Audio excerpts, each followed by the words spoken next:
Welcome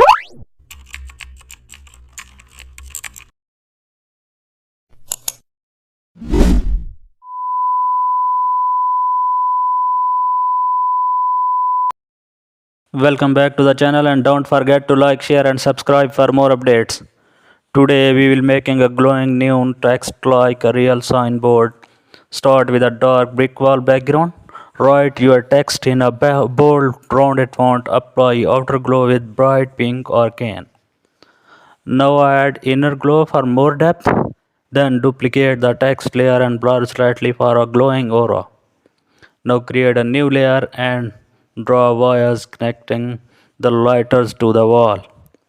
Lower opacity for realism and add a subtle smoke overlay to make the glow feel alive.